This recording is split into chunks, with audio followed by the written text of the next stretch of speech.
Sekarang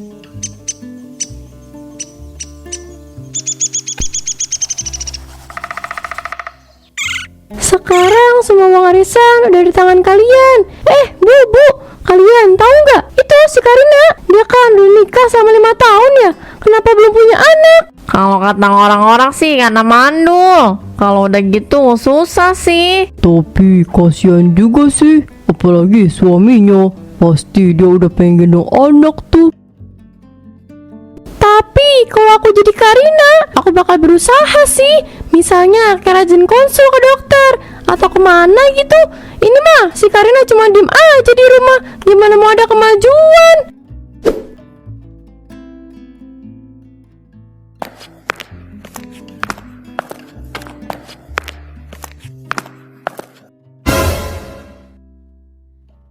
Bu, kalau lagi arisan ya arisan aja. Jangan ngomongin saya kayak gitu. Siapa yang ngomongin kamu? Karina, jangan GR deh. Kita lagi arisan biasa kok. Saya denger kok. Tadi kalian lagi ngomongin saya karena saya belum punya anak. Lagian itu bener kan? Kita nggak salah kok ngomong kayak gitu. Kita cuma ngomongin fakta aja. Saya tahu ibu-ibu lagi ngebahas fakta. Tapi apa ibu tahu seberapa besar penderitaan yang saya rasakan selama ini? Apa kalian tahu seberapa berat beban hidup yang saya pikul selama ini? Enggak kan? Ya mana kita tahu. Lagian siapa peduli? Ya nggak boleh dong, bu ibu. Kalau emang ibu nggak tahu, jangan selalu membicarakan saya dan suami saya. Kalian itu nggak akan pernah tahu kalau belum merasakan sendiri. Lebih baik kalian ubah kebiasaan buruk ini. Jangan selalu ikut campur urusan keluarga saya.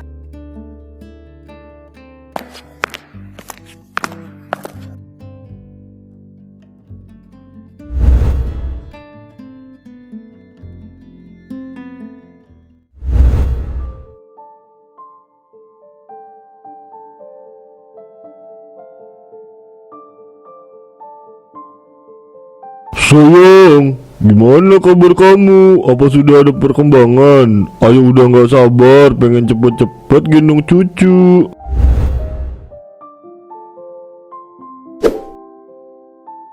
Ayah sabar dulu ya. Kita berdua sedang menjalani pengobatan khusus kepada dokter. Mungkin gak lama lagi Karina bakal ngisi. Kenapa sih kamu belum punya anak? Bukannya itu hal yang paling penting dalam pernikahan? Kalian ini sudah 5 tahun menikah loh. Harusnya udah punya 2. Aku tahu itu hanya pertanyaan sederhana, tapi hatiku terasa sangat sakit. Mereka mana tahu seberapa berat beban yang aku pikul. Mereka hanya tahu aku mandul. Aku merasa seperti selalu dibawa sorotan dengan penuh rasa kasihan dan kritik dari orang-orang. Aku tahu tante, tapi aku sama Mas Bayu lagi berusaha, tapi tetap gak ada hasil.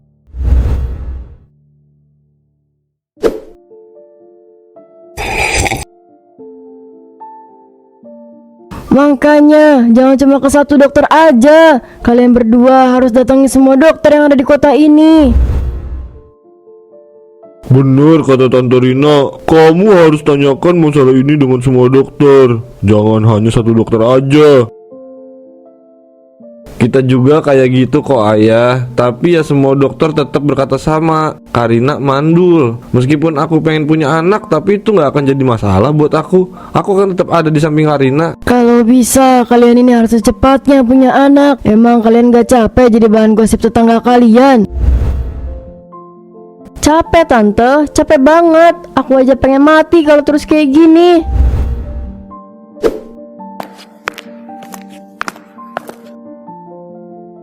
Karina, tunggu nak. Ayah gak bermaksud nyakitin perasaan kamu.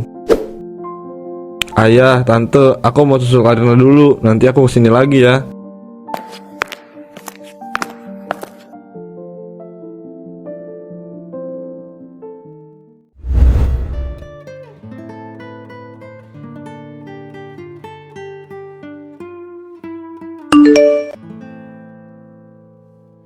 Rin, nanti malam ikut kumpul yuk bareng teman-teman yang lain. Iya, nanti aku ikut.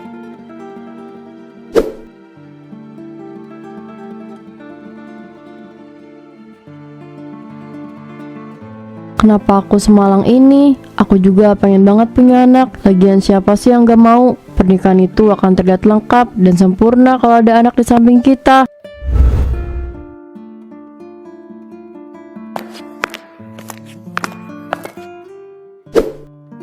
Sayang, jangan nangis gini dong. Nggak apa-apa, jangan pikirin perkataan tante sama ayah. Kita fokus aja datang ke dokter ya. Mas, aku udah gak tahu lagi. Aku harus gimana? Kamu pasti malu kan punya aku. Maaf, aku belum bisa jadi istri yang baik buat kamu. Shh, jangan ngomong kayak gitu. Besok kita ke dokter ya. Kita terus tanya sama dokternya, kenapa kamu bisa kayak gini? Aku capek, Mas. Semua orang selalu membicarakan aku. Semua perkataan mereka terdengar sangat sakit. Aku juga gak mau kayak gini, Mas. Iya, Mas paham kok. Tapi kamu jangan sedih kayak gini ya. Kamu nggak boleh terlalu stres. Kamu harus berpikir hal-hal positif supaya kesehatan kamu semakin berkembang. Iya, Mas. Maafin aku. Tapi aku benar-benar gak kuat dengan semua ini. Sabar, pasti akan ada jalan terbaik untuk semua ini. Besok kita ke dokter lagi. Jangan sedih lagi.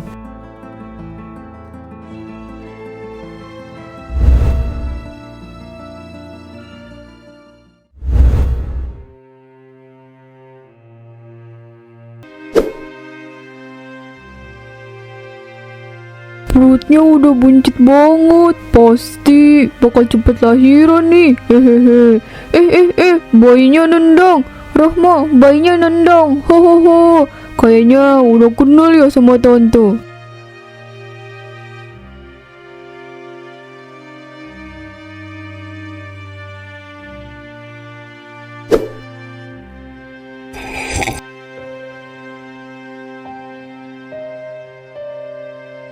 Karina, kamu kapan ngisi? Lama aja udah loh. Masa kamu yang nikah duluan belum ada tanda-tanda? Jangan ngomong kayak gitu. Karina sama suaminya lagi berjuang garis 2. Karina, maafin dia ya. Biasalah, kan tahu sendiri mulutnya gak bisa direm. Hahaha, gak apa-apa kok, santai aja. Aku udah biasa dapat perkataan seperti itu dari berbagai arah. Maksudnya gimana, Rin? Kita nggak paham. Mereka selalu berbicara tentang aku karena aku mandul. Mereka bilang aku gak ada usaha sedikit pun. Padahal setiap bulan aku dan suami selalu datang ke dokter untuk melakukan pengobatan, tapi tetap aja gak ada hasil. Sabar ya, mungkin mereka cuma penasaran aja kenapa kamu bisa mandul. Ya mungkin aja gitu. Tapi menurut aku menghadapi orang-orang seperti mereka gak cukup hanya dengan perasaan sabar, tapi butuh kekuatan fisik dan juga pikiran yang jernih. Aku pulang duluan ya, kalian lanjut aja.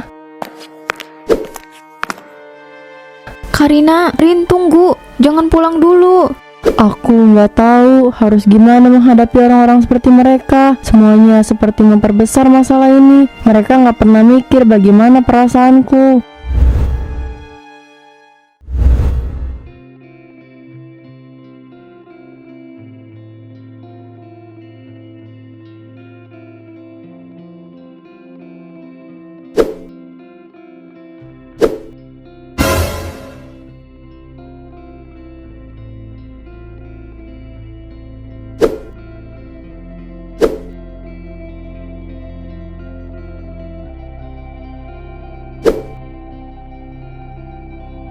Kita sudah melakukan beberapa kali tes hormon, bahkan USG pun sudah kita lakukan, tapi hasilnya tetap sama, tak ada perubahan sedikit pun.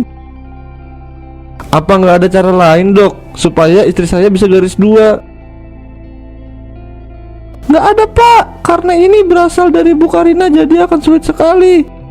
Kalau bapak sendiri kondisinya sudah bagus, bahkan subur. Lalu penyebab saya mandul apa dok? Apa ini keturunan atau karena hal lain? Maaf, saya nggak bisa jelasin ke Bu Karina. Untuk saat ini ibu cukup makan makanan yang bergizi dan rajin olahraga, tapi jangan terlalu berlebihan. Sayang, kamu harus bersabar ya. Aku selalu ada di samping kamu. Aku akan selalu mendukung kamu dan aku akan menemani setiap langkah kamu. Aku merasa putus asa. Aku harus gimana sayang? Kayaknya kita gak akan pernah punya anak. Shh, jangan ngomong kayak gitu. Aku kan selalu ada di samping kamu. Kita harus tetap berusaha, jangan menyerah kayak gini ya. Aku nggak tahu apa aku akan bertahan sejauh itu. Apa aku akan terus berusaha bersama dengan suamiku. Tapi aku capek selalu seperti ini.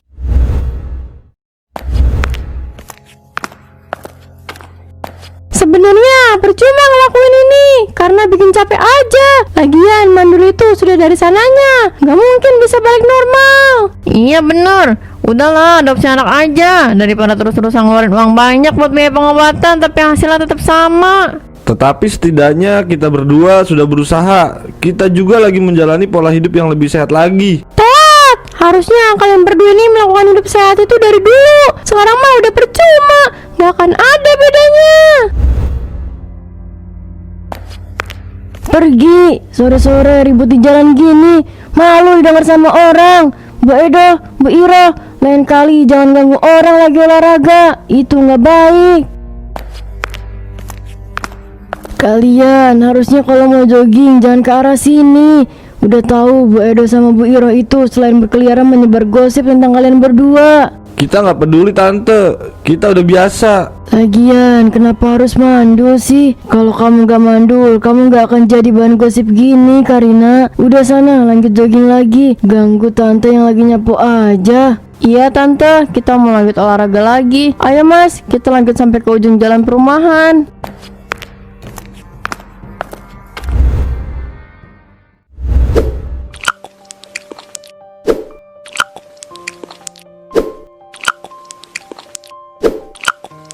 Kenapa kamu cuma makan sedikit? Kamu lupa sama apa yang udah dibilang sama dokter. Setidaknya kamu makan buah sayang. Aku tahu mas, kamu tersiksa karena aku kan. Kamu malu, kamu capek, kamu bosan, kamu putus asa. Iya kan mas? Iya, aku ngerasa putus asa, tapi aku akan terus berusaha. Aku bakal ada terus di samping kamu, Karina. Percuma mas, aku gak akan bisa garis dua. Mau sekeras apapun kita berusaha, kita gak akan pernah punya anak. Aku gak peduli sayang. Meskipun kita gak punya anak, aku yakin hidup kita akan tetap berjalan dengan baik. Tapi aku gak bahagia mas. Aku menderita dengan kehidupan ini. Ditambah dengan banyak komentar dari orang-orang. Jangan pedulikan apa kata mereka. Kita itu berhak hidup bahagia meskipun tanpa seorang anak. Kamu juga harus bisa lawan omongan mereka. Jangan mau lemah kayak gini. Aku gak tahu mas, apa aku bisa hidup bahagia dengan berbagai cacian dari orang-orang. Kamu pasti bisa sayang. Percaya sama aku ya.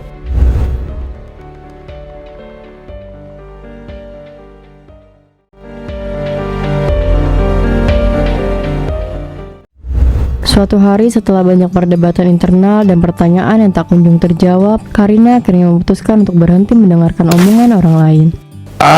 Kenapa kopinya harus tumpah sih? Mana ini desainnya baru mau dibawa besok. Kalau ulang dari awal kan jadi capek. Mas, sekarang aku mulai belajar menerima diri sendiri.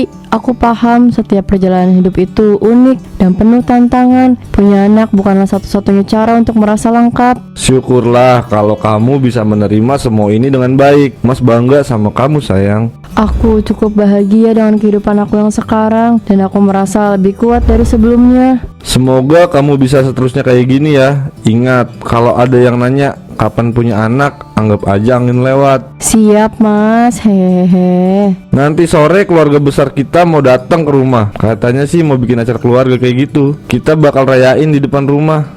Aku bersyukur memiliki suami seperti Mas Bayu. Dia benar-benar menerima aku dalam keadaan apapun itu. Tapi aku tetap merasa aku adalah istri yang kurang baik. Aku gak bisa memberikan apa yang dia mau.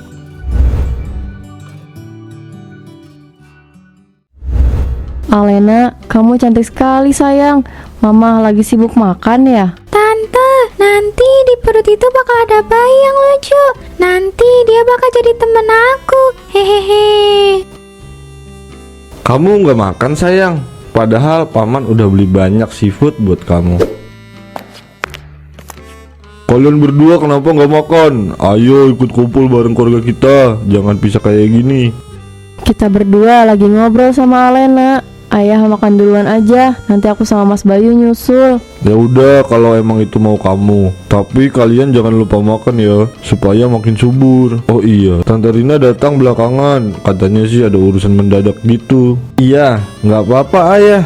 Kalau ayah mau duluan nggak apa-apa. Aku sama Karina mau main sebentar sama Alena. Alena, kita main yuk. Atau kita olahraga aja gimana? Kamu itu harus terbiasa hidup sehat dari sekarang. Kamu ini ada-ada aja ngajak Alena olahraga. Jangan sayang, dia masih kecil. Nanti kalau udah gede dikit baru kita ajak olahraga. Hahaha, maaf sayang. Yaudah ayo Alena cantik, kita main. Ayo om, tante, tapi harus ada cemilan yang banyak ya.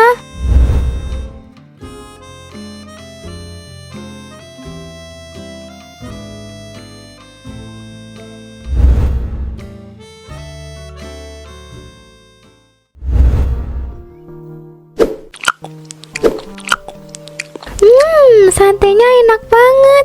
Apalagi kalau yang suapin Tante Karina, rasa satenya makin enak. Hehehe. Makan yang banyak ya Alena, supaya kamu cepet gede. Nanti kita olahraga bareng deh. Hahaha. Coba aja kalian berdua itu udah punya anak. Tante pasti bakal seneng banget. Tuh lihat, kalian itu udah cocok punya anak. Jadi kapan kalian bisa punya anak? Jangan-jangan kalian gak bisa karena kondisi Karina yang mandul. Tante, omongan seperti itu bisa sangat menyakitkan. Aku sama Mas Bayu udah berusaha semampu kami, dan kami sangat menghargai jika kita bisa berbicara dengan lebih bijak tentang hal-hal seperti ini. Tante cuma pengen cepet-cepet gendong anak kamu, itu aja. Tapi perkataan tante itu selalu membuat hati aku sakit. Aku benar-benar udah berusaha, tapi setiap kali aku datang ke dokter yang berbeda, jawabannya tetap sama. Gak ada perubahan dalam diri aku. Kalian pernah mikir gak sih gimana perasaan aku? Selama ini aku sakit hati dengan perkataan kalian, tapi aku cuma diam. Aku menahan rasa sakit itu sendirian. Nak, tenang dulu. Kamu jangan marah-marah kayak gini. Orang-orang seperti mereka itu pantas mendapatkan ini, ayah. Mereka nggak pernah ngertiin perasaan aku. Mereka cuma bisa bergosip tentang aku, ayah. Bayu, Karina, tunggu. Aduh, kenapa acara jadi kacau?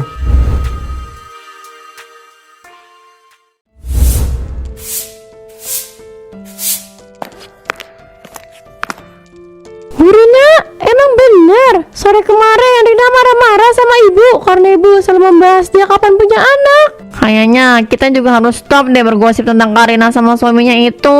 Kayaknya susah sih, soalnya semua warga perumahan ini udah tahu dengan kemandulan si Karina. Kita harus mulai memahami dan menghormati perjalanan hidup Karina, tidak lagi menjadikannya bahan pembicaraan. Kayaknya Karina benar-benar sakit hati dengan segala perkataan kita. Iya, saya ngerasa bersalah. Mana udah ngetawain Karina lagi. Iya, saya juga meminta maaf, juga rasanya malu deh. Apalagi saya sebagai tantenya, harusnya saya mendukung bahkan menghibur, tapi saya malah terus mencaci Karina. Aku merasa lega karena kemarin sore aku meluapkan semua amarahku kepada mereka. Sekarang aku sadar, kehidupan tak selalu tentang memenuhi harapan orang lain, tapi tentang menemukan kebahagiaan dalam cara yang kita pilih sendiri. Cemoohan orang lain tidak lagi berpengaruh, karena aku tahu bahwa kebahagiaan sejati datang dalam diri, bukan dari pandangan orang lain.